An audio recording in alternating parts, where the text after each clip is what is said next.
A modern famous actress was nominated for Best Actress 3 times but failed each time. She was then chosen by a mysterious system.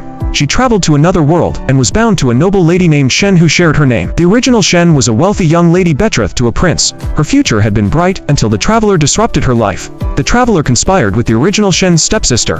They not only stole the prince's affection, but also plotted against the Shen family, causing their entire family to be executed. The woman decided to help the original Shen get revenge, and had the system transform into a personal maid to assist her. To get revenge on the scoundrel, she decided to win over the emperor as her supporter, so she went to Fanian Temple. She knew the emperor would be attacked and poisoned tonight. He was hiding his identity while resting there. To cure the poison, the emperor ordered his men to find a suitable woman. Meanwhile, she pretended to kneel respectfully before the Buddha statue with eyes closed in prayer.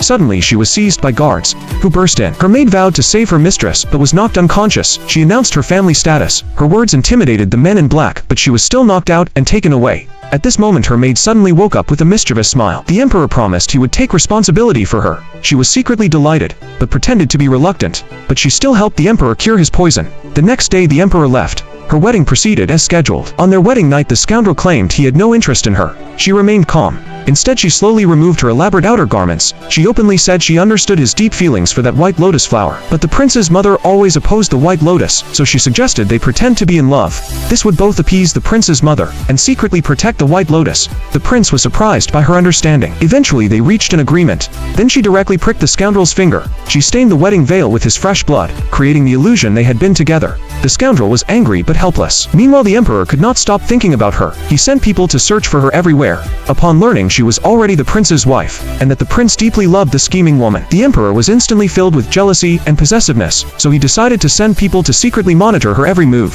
The day after the wedding, she and the prince went to the princess mansion to pay respects. Before leaving, she begged the prince to hold her hand. Although the prince was impatient, he still complied. This scene earned praise from onlookers, who admired the perfect couple. When the maid was tidying the new room, she found the blood-stained wedding veil. She mistakenly believed the couple had consummated their marriage. She excitedly prepared to report to the princess. This scene was witnessed by the jealous, scheming woman. Her heart was filled with resentment and envy. After paying respects, the prince coldly released her hand. He said there was no need to pretend. Once they left the princess mansion, he returned to the prince's mansion alone. On the way, she became interested in a performance at Drunk Cloud Pavilion. She decided to attend. When the emperor saw her, he immediately warned her not to touch the prince, and promised to help her leave the prince's mansion. She helplessly explained her marriage to the scoundrel was arranged by the emperor. That night was just an accident. There was no possibility between them. So why must he persist? But the emperor would not listen. He told her to stay in the prince's mansion for 3 more months. He even left a bite mark on her shoulder, yet little did he know everything was within her control.